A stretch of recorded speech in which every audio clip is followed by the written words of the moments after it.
My father-in-law thought he was clever when he siphoned thousands of dollars from my business account.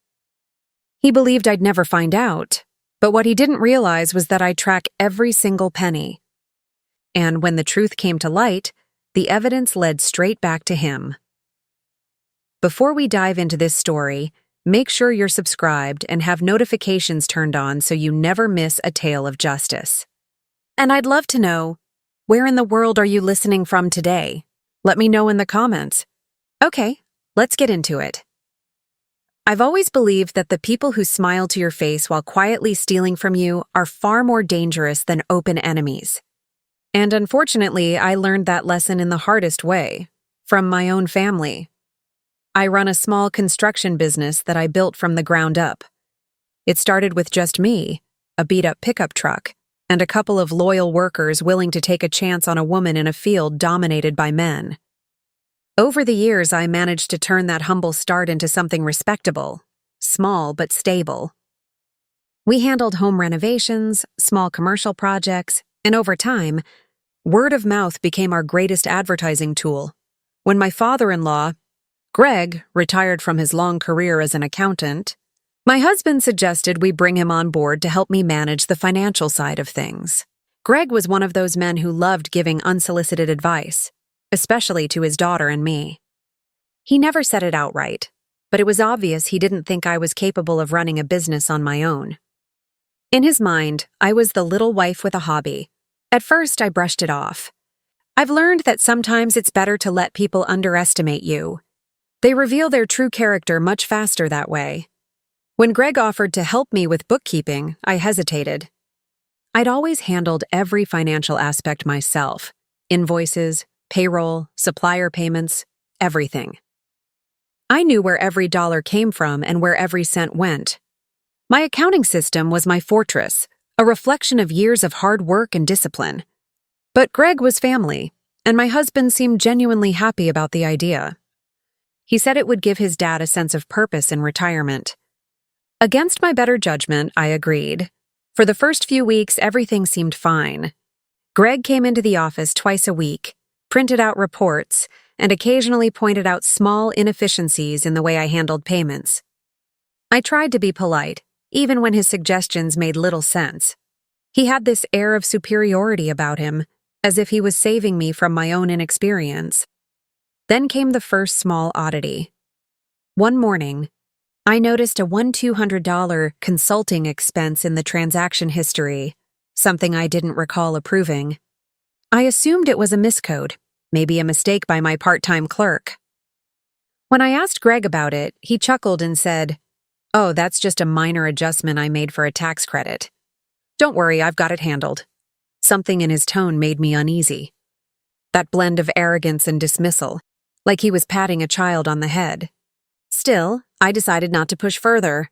It was only a small amount, and I didn't want to cause friction over what might have been a simple misunderstanding. But small cracks have a way of widening. A few weeks later, a supplier called to ask why a payment hadn't gone through. I was confused. I'd approved that payment personally. I logged into the account, checked the balance, and froze. Several transfers had been made over the past month, none of them matching any legitimate business expense. They were labeled with vague descriptions: consulting, missed services, tax adjustments, and the worst part?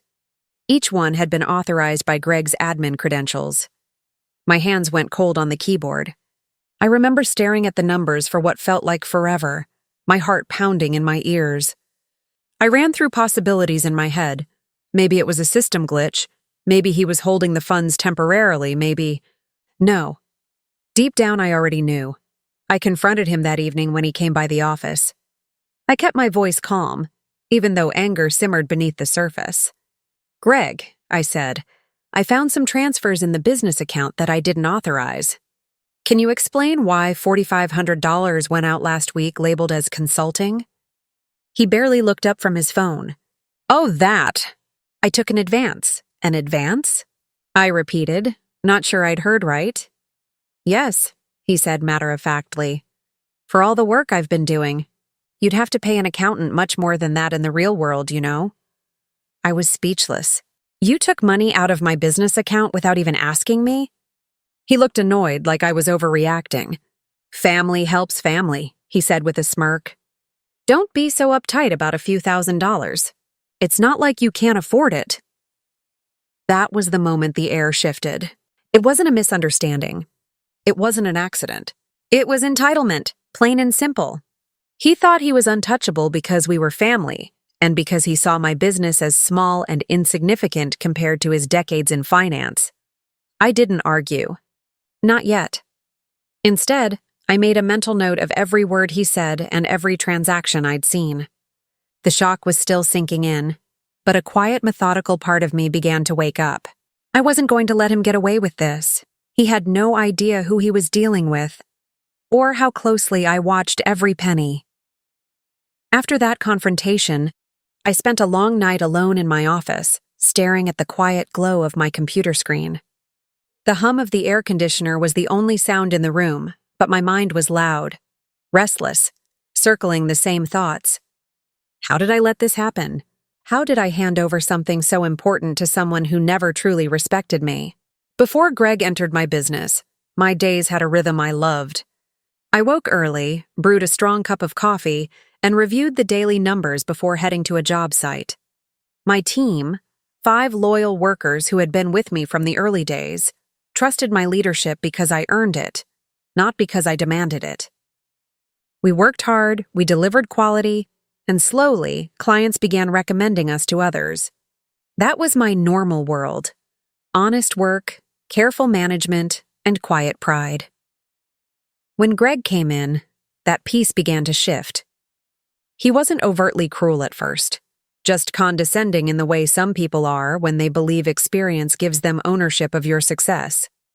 He'd make comments like, "You're doing fine, but you're lucky to have someone like me to keep the books straight."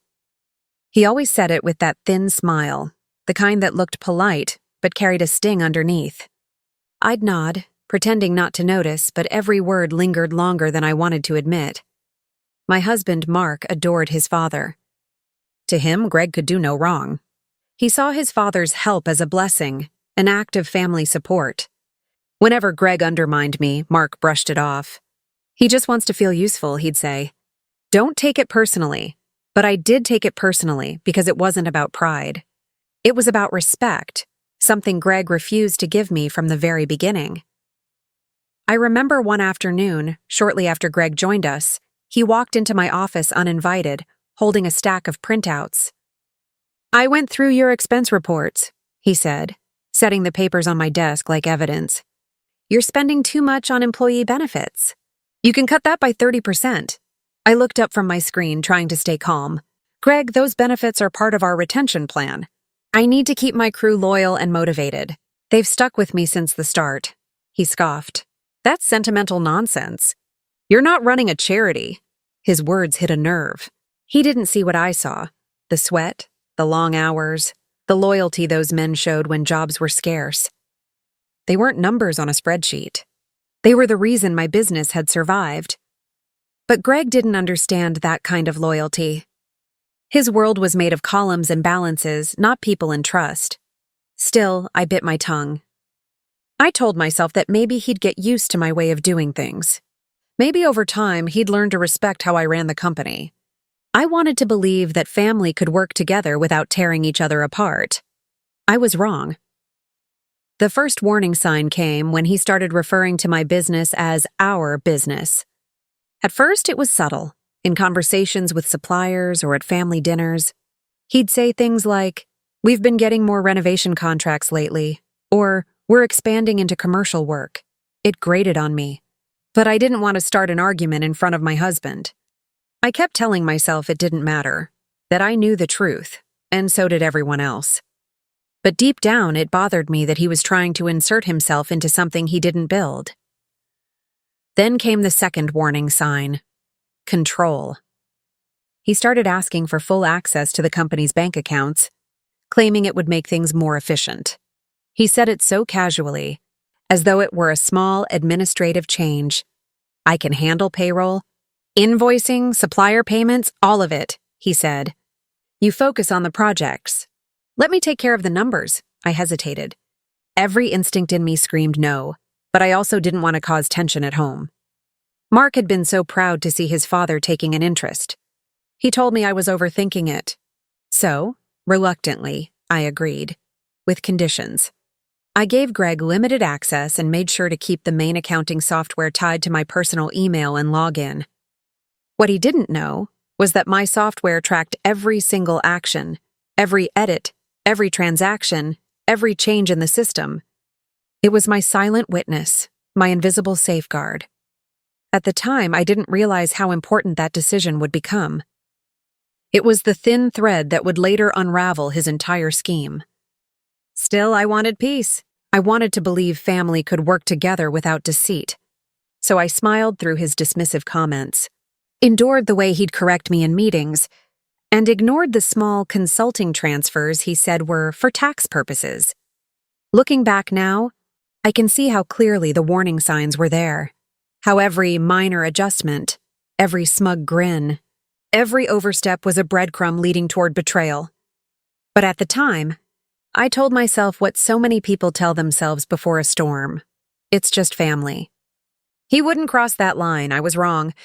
He crossed it, and he did it with both hands wide open. The day everything truly fell apart started like any other, quiet, predictable, even peaceful. I woke early, poured myself a cup of coffee, and sat at my desk to review the week's financial summaries. It was a Friday morning, and payroll was due that afternoon. My workers had just finished a big job for a local property developer, and I was feeling proud. For once, things seemed steady. Then my phone buzzed. It was our main supplier, Trevor.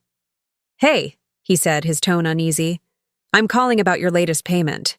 The transfer bounced. I frowned, setting my mug down slowly. "That can't be right," I said. "The funds were cleared 2 days ago. There should have been plenty in the account." "That's what I thought too," Trevor replied. "But the bank says insufficient funds. You might want to check on it." As soon as I hung up, a strange chill ran through me. It wasn't panic, not yet. More like that hollow awareness that something was off, something you can't quite name. I logged into the business account, expecting to find a simple error. What I found instead made my stomach drop. There were multiple withdrawals, thousands of dollars each, spread across the past 6 weeks. Each one neatly labeled with descriptions that seemed deliberately vague. Consulting fees, miscellaneous services, adjustment. The amounts weren't small either. $2,000 here, $3,750 there, then $5,000 just a few days ago. In total, nearly $20,000 was gone. At first, I tried to rationalize it. Maybe I'd approved something without realizing. Maybe Greg had moved funds temporarily for tax reasons. I even opened my emails, searching for some explanation that would make it all make sense. But then I saw it. The name of the recipient account on one of the transfers. It was his, Gregory W., his full name, right there in black and white. My hands started to shake. I scrolled through each transaction, and the pattern became painfully clear. Every withdrawal was authorized under his credentials. He had been quietly stealing from me, week after week, right under my nose. I remember sitting there, frozen, my heart thudding so loudly it drowned out the sound of traffic outside. I stared at the numbers, willing them to change, as if they might rearrange themselves into something innocent. But they didn't. I could almost hear his smug voice in my head, repeating the same words he'd said the first time I questioned him. Family helps family. Family. That word suddenly felt like poison. When I finally gathered myself, I called him. My voice was steady, but my pulse was racing. "Greg," I said, "we need to talk. It's urgent." He arrived at the office half an hour later, wearing that same confident smirk he always wore when he thought he had the upper hand. I didn't waste time on small talk. I pulled up the bank statements and turned the screen toward him. "Can you explain this?" I asked. He barely glanced at it. "Oh, that. I took an advance," he said with a shrug that made my blood boil. "An advance?" I repeated, trying to keep my tone even. "Yes," he said, leaning back in his chair like he owned the place. "I've been managing your accounts for months now. I thought it was fair compensation. You're not exactly paying me for my expertise." For a moment, I couldn't even find words. You took money out of my business without permission, I finally said. He scoffed, waving a dismissive hand. Permission, please? You act like you'd be where you are without my help. I cleaned up your messy bookkeeping. You should be thanking me, not interrogating me. That word, interrogating, hit me like a slap. He wasn't even pretending to be sorry. I stared at him, searching his face for some hint of guilt, some flicker of remorse. But there was nothing, just that same smug self-assurance. He truly believed he was entitled to my money, my work, my business. When I told him he needed to return the funds immediately, he laughed. Actually laughed. Relax, he said. You're acting like I robbed you. It's all in the family. You'll get it back. That was the moment something inside me hardened. Whatever illusion I'd had about family loyalty or respect vanished right then. I didn't yell. I didn't threaten him. I just nodded slowly, letting his words hang in the air. All right, I said quietly. If that's how you see it. He smirked again, clearly thinking he'd put me in my place. But he had no idea that while he saw me as naive, I was already 2 steps ahead, because I knew something he didn't. Every transaction in my system was tracked, time-stamped, and logged. My accounting software stored digital fingerprints for every action. And soon, those fingerprints would tell the whole story. That day, Greg walked out of my office with his head held high, convinced he'd won. But as the door closed behind him, I whispered to myself, "You have no idea what you've started. It was no longer about the money. It was about justice, and the quiet satisfaction of knowing that one day soon he'd regret underestimating me." In the days that followed, something inside me shifted. I went about my work as usual, showing up at job sites, signing contracts, managing my team. But underneath that calm exterior, there was a quiet storm building. I had always believed in fairness, in giving people a chance to make things right. But Greg's arrogance had stripped away any illusion of innocence. I didn't tell my husband immediately. I wanted proof, solid, undeniable evidence. Greg had crossed a line, but if I accused him without documentation, he'd twist the story, make me look irrational, and play the victim. I'd seen him do it before in smaller ways. A snide remark here, a little manipulation there, always turning the tables until he was the one who just meant well. This time, I wasn't going to give him that opportunity, so I started quietly collecting data. My accounting software had a built-in audit log, a feature I'd added years ago after a supplier dispute. It recorded every transaction, every edit, and every login, complete with timestamps and IP addresses. Greg didn't know it existed because I never told anyone. It was my private system, separate from the main financial dashboard he used. Each evening, after everyone had gone home, I'd sit at my desk and review the logs. What I found was worse than I expected. He hadn't just taken money once or twice. It was a pattern. Systematic.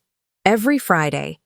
He logged in between 8 and 9 p.m., long after I'd left the office, transferring small amounts to his personal account.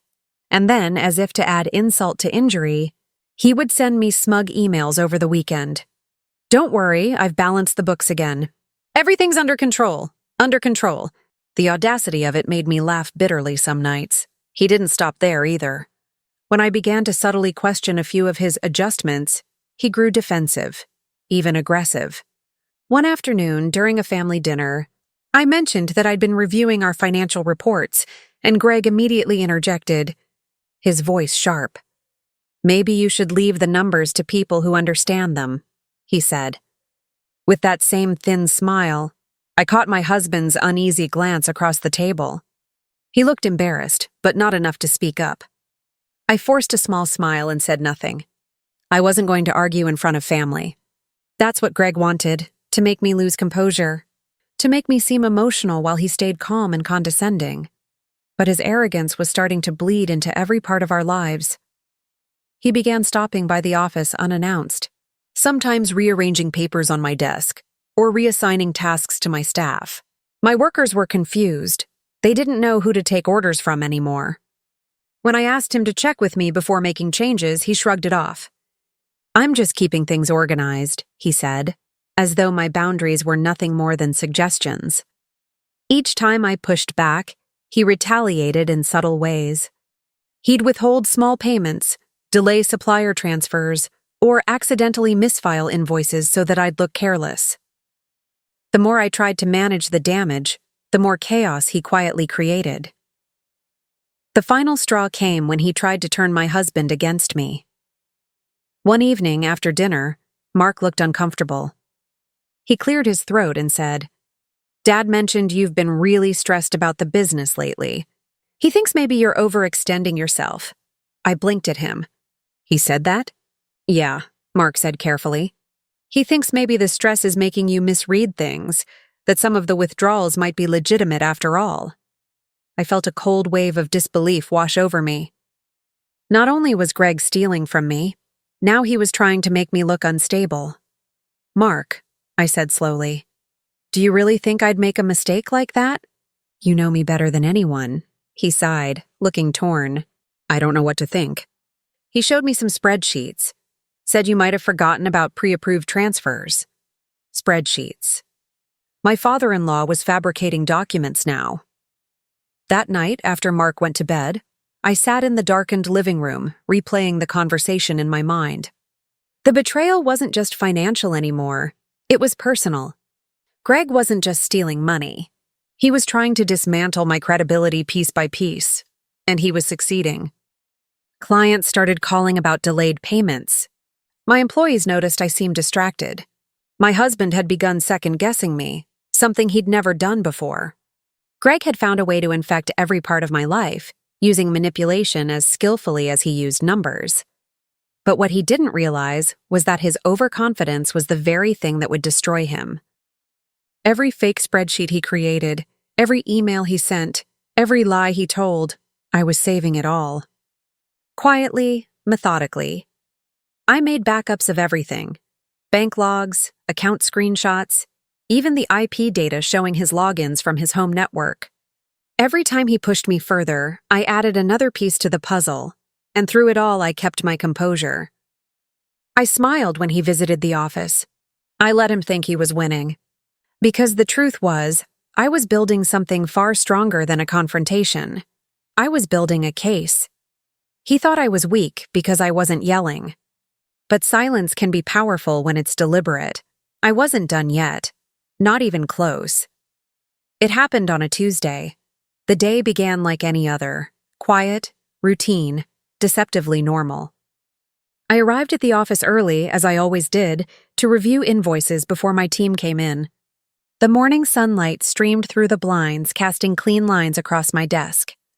For a brief moment, I almost convinced myself that everything was under control. But then I saw the email. It was from one of our biggest clients, a construction firm we'd worked with for years. The subject line read, "Urgent, contract termination." My stomach dropped. The message was short, cold, and final. They were ending our partnership, citing unresolved discrepancies in billing and payments. I scrolled through the thread, my hands trembling. Attached were screenshots, forged invoices, falsified authorizations, all carrying my digital signature. My name. I couldn't breathe for a moment. It was like the room had tilted. He'd done it.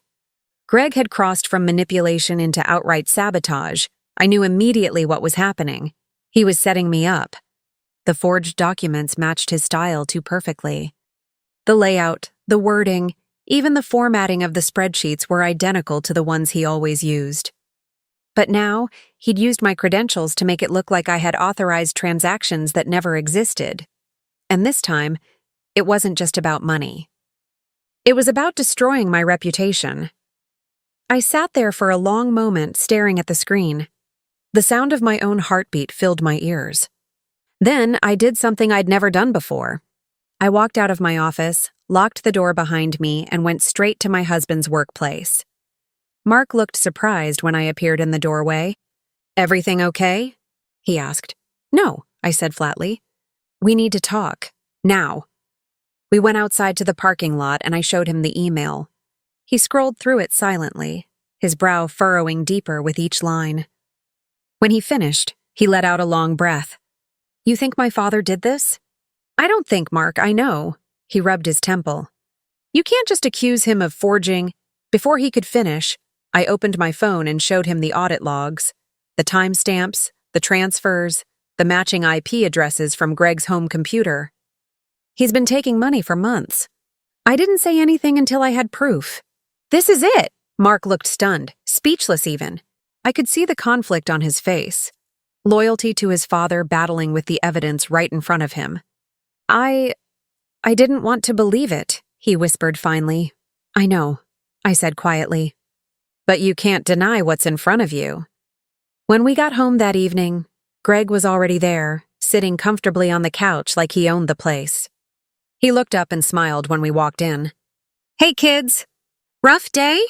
I didn't sit down. We need to talk about the business. His expression shifted slightly, but he kept his voice smooth. What about it?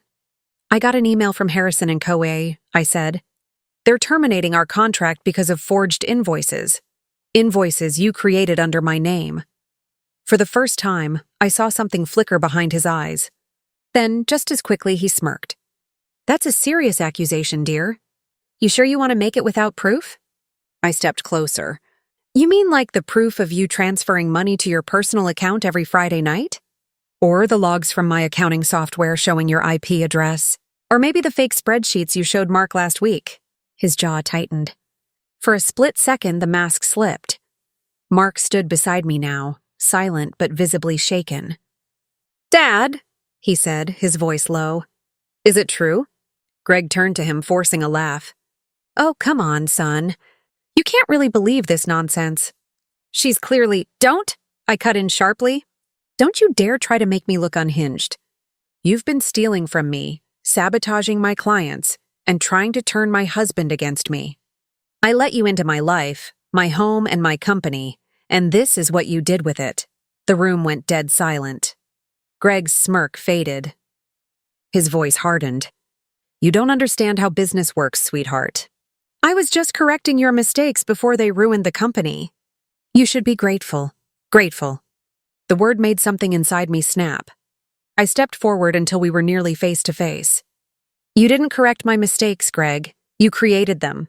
And you made the mistake of thinking I wouldn't fight back. He opened his mouth to respond, but Mark cut him off.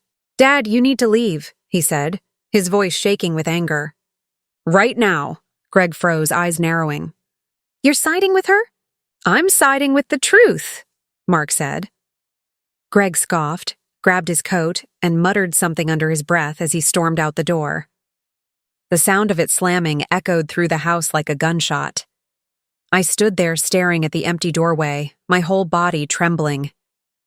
The confrontation was over, but I knew the war wasn't. Men like Greg didn't just walk away. He would come back one way or another, to justify himself, to threaten, to manipulate. But this time I was ready. I wasn't going to let him rewrite the story again. I had the truth, and I was going to make sure everyone saw it. After that night, I stopped reacting emotionally and started thinking strategically. The hurt was still there, of course. It burned every time I opened my laptop and saw the transactions Greg had tried to bury. But underneath that pain was a new, sharper feeling. Resolve. I wasn't going to just survive this, I was going to expose him. Completely. So, I got to work.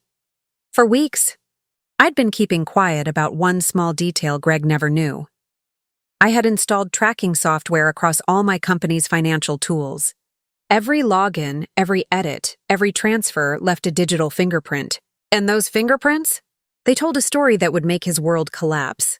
First, I gathered evidence.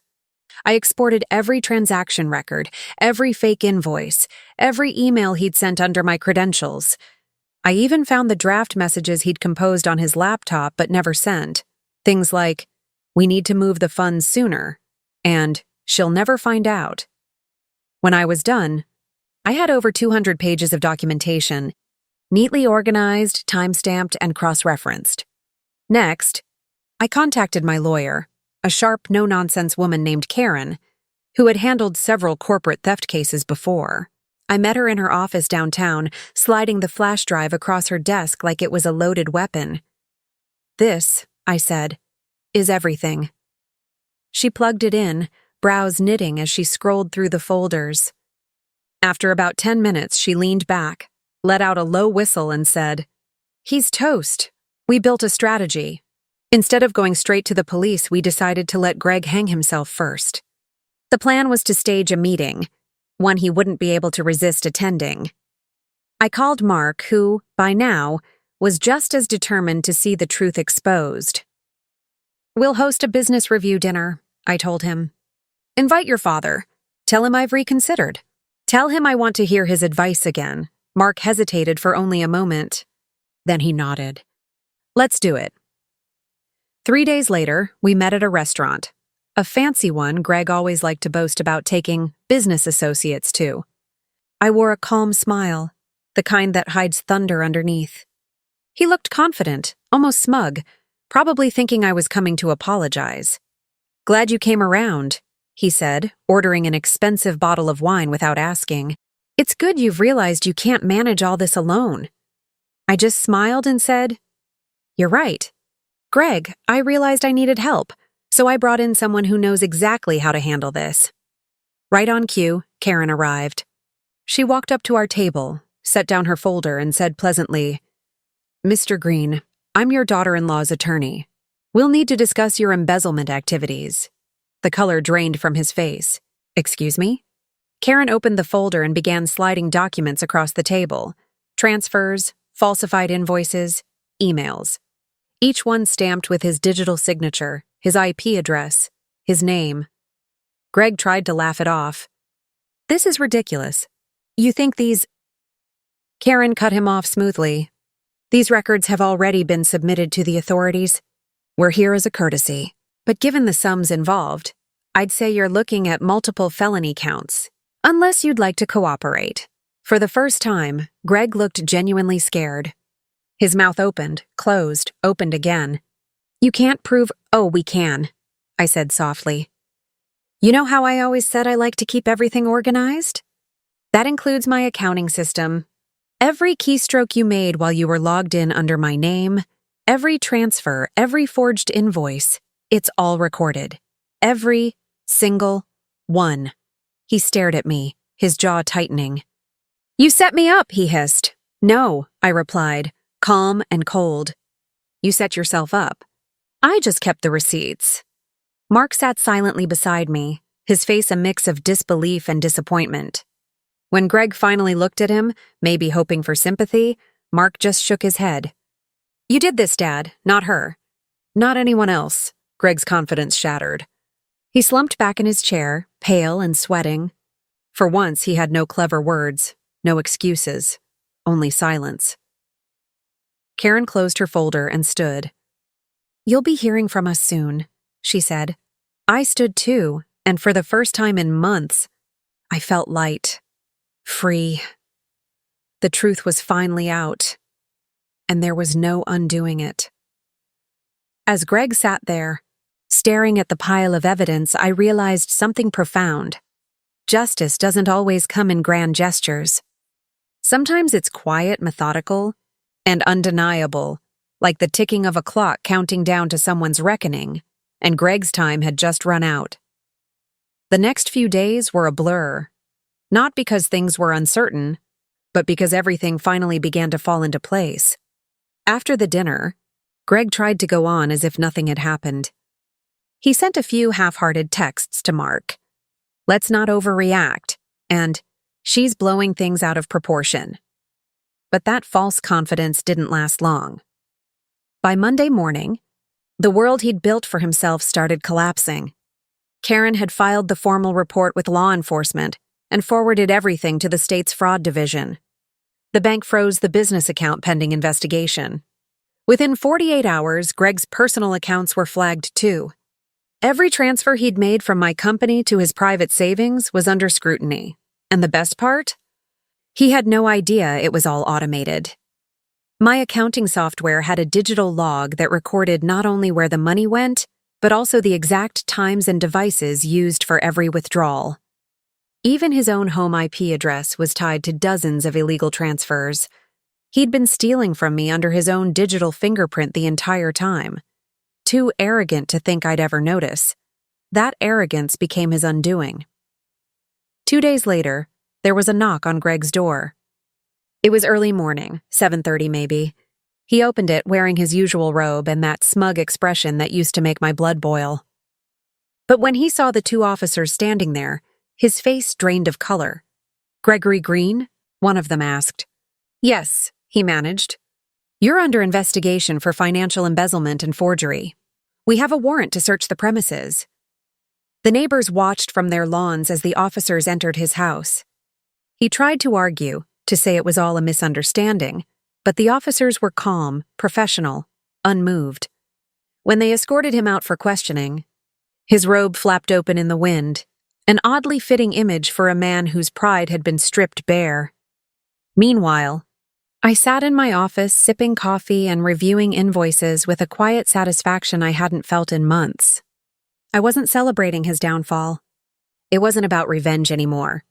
It was about restoration of my business, my integrity, my peace. Mark called me later that afternoon. His voice was heavy, conflicted. "They took Dad in for questioning," he said quietly. I nodded, though he couldn't see me. "I know." There was a long pause. "He told the officers he was just trying to correct my mistakes," Mark added bitterly. I sighed. "He'll never admit the truth. Not to them, not to himself." "No," Mark said softly. But I saw the look on his face when they left. He finally realized he wasn't untouchable. That evening, I got an email from the fraud investigator handling the case. The evidence was overwhelming. Greg had forged signatures, moved company funds into personal investments, and even used some of that money to pay off his own debts. He'd left a digital trail so clear it was almost insulting. When I finished reading, I leaned back and smiled to myself. It wasn't joy exactly. It was a deep, quiet satisfaction. The kind that comes from watching justice unfold exactly as it should. Later that week, Greg showed up at our house one last time. His face looked older, drawn, tired. He stood at the door with a manila envelope in his hands. "Can we talk?" he asked. I crossed my arms but stepped aside. 5 minutes. He sat at the kitchen table, looking everywhere but at me. "I didn't mean for it to go that far," he said finally. "I was just trying to help." "Help yourself, you mean?" I replied evenly. He winced. "You don't have to press charges. We can settle this quietly. I'll pay you back." "Pay me back with what?" I asked. "The money you already stole? The clients you cost me? The months I spent rebuilding trust?" His mouth opened, then closed. "No defense. No excuses left. You taught me something," I said quietly. "That greed always catches up with arrogance. You didn't just steal from me, Greg. You stole from your son's trust, from your family's dignity. That's something no money can fix." For a moment, his eyes softened. Then, like a man grasping for control, he muttered, "You'll regret this." I met his gaze without blinking. "No, Greg, you will." He stood, jaw clenched, and left without another word. The sound of the door closing felt final, like the end of a chapter I'd been waiting to finish. Within a week, formal charges were filed. His assets were frozen, his reputation shattered. Every person who'd once admired his business acumen now knew the truth. He was a fraud. It wasn't revenge that felt satisfying. It was justice. Watching the universe rebalance itself, piece by piece, in front of me. And through it all, I never had to raise my voice or lose my composure. I just did what he never thought I would. I paid attention. The day of Greg's court hearing felt surreal.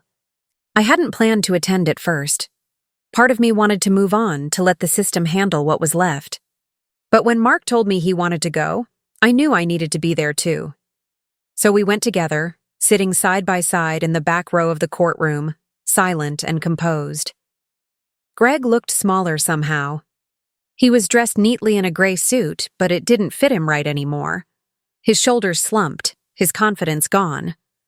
The man who once strutted through my office, tossing around condescending advice and acting like a king, now sat under harsh fluorescent lights waiting for a judge to decide his fate. When the proceedings began, I barely recognized his voice. It wavered as he tried to explain away the evidence, claiming confusion, miscommunication, anything to make it sound like a misunderstanding. But the truth was there, printed and projected for everyone to see. The prosecutor presented the logs, my meticulous time-stamped financial records. Each transfer, each falsified invoice, each password reset he'd made pretending to be me, every single digital footprint tied back to his name and his devices. I watched as Greg's expression shifted from defiance to desperation. His lawyer whispered frantically to him, but it was useless. The evidence wasn't just airtight, it was elegant. When my name was called to testify, I walked up calmly, my heels clicking softly on the linoleum floor. The prosecutor asked me to describe my system, how I tracked every transaction, how I first noticed the discrepancies, and how I had gathered the evidence. As I spoke, I glanced at Greg. He couldn't meet my eyes. I told the court how I had trusted him, how I'd welcomed him into my business, and how I'd believed his help came from good intentions. Then I explained, step by step, how I'd discovered the theft and how I had chosen to respond, not with anger, but with precision. When I finished, there was a pause. The judge nodded slightly, eyes narrowing as she turned to Greg. "Mr. Green," she said, her tone calm but cutting. "This level of deception wasn't accidental. It was deliberate, methodical, and cruel. You not only stole money, you tried to destroy someone's professional reputation, someone who trusted you." Greg tried to speak, but his voice cracked. I didn't think she'd notice." A murmur rippled through the courtroom. The judge sighed softly, almost pitying him. "That's the problem, isn't it?" she said. "You didn't think. When the gavel came down, I didn't cheer or cry. I just sat still, letting the moment sink in." Greg was found guilty on multiple counts of embezzlement and forgery. His sentencing was deferred, but the damage was already done. His reputation, his finances, and his relationship with his son were all in ruins. As we left the courtroom, Mark didn't say anything for a long time. Finally, he turned to me and said quietly, "He thought he was the smartest man in the room, but you beat him at his own game." I smiled faintly. "No," I said. "I just paid attention." Outside, the air felt different, crisp and open, like a weight had been lifted. The courthouse steps gleamed in the sunlight, and for the first time in months, I let myself breathe deeply, without tension in my chest. Justice didn't always roar like thunder. Sometimes it whispered. Sometimes it arrived quietly, in the form of balance being restored. That night, I went home, poured a glass of wine, and opened my company's financial dashboard. Every account was balanced to the cent. Every transaction accounted for. For once, there was no anxiety behind the numbers, only peace. I raised my glass, not in celebration, but in gratitude. Gratitude that I hadn't lost myself in the process. Gratitude that truth had its own way of shining through, even after the darkest deceit. And perhaps most satisfying of all, Greg would never be able to twist the story again. The records spoke for themselves, and this time, everyone was listening. It's been a year since the courtroom doors closed behind Greg, and sometimes, I still find myself thinking about that final moment, the sound of the gavel, the silence that followed, and the strange sense of peace that settled over me. He ended up serving time for his crimes. Not long, but long enough for the reality to sink in, that the world no longer revolved around his schemes or his self-importance. After his release, he moved to another town, far from the life he once controlled. The man who used to boast about his business genius now lived quietly, stripped of power and reputation. And honestly, that felt like the truest justice of all. As for me, life didn't just return to normal. It grew stronger. My business, which had barely survived the chaos, began to thrive again. Clients who had left returned after hearing the truth. New contracts came in, referrals spread, and my name, once shadowed by Greg's deception, became synonymous with resilience and integrity. I rebuilt everything he tried to destroy, piece by piece, and I did it without him. Even my marriage changed, but in the best possible way. Mark and I went through a difficult period. It's not easy to reconcile when betrayal comes from family. But he never stopped standing by me once the truth came out. He apologized deeply and sincerely for ever doubting me. And over time, we found our balance again. There were quiet nights when we'd sit together on the porch, the hum of the city in the distance, and he'd say softly, "You were right to fight back." And I'd smile and reply, "I didn't fight back. I just didn't look away." I think that's what I learned most from all of this, that evil, deceit, and greed thrive in silence. People like Greg count on others not paying attention. They rely on trust they haven't earned. But once you shine a light on their lies, they crumble. In the end, my victory wasn't about revenge. It wasn't even about the money. It was about reclaiming my peace and proving to myself that integrity, patience, and truth can be powerful weapons, even against the most cunning manipulator. One day, I received a letter from Greg. It wasn't an apology, not really, just a few lines about how he didn't mean to hurt anyone, and that he hoped we could all move on. I didn't respond. I didn't need to. Forgiveness doesn't always require reconciliation. Sometimes it's just about letting go of the burden someone tried to put on you.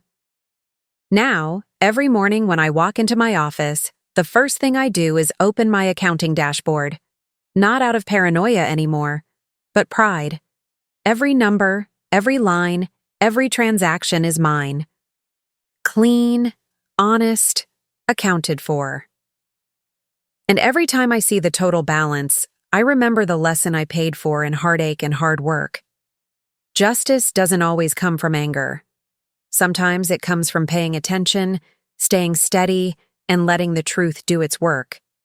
Don't forget to subscribe and feel free to share your story in the comments. Your voice matters.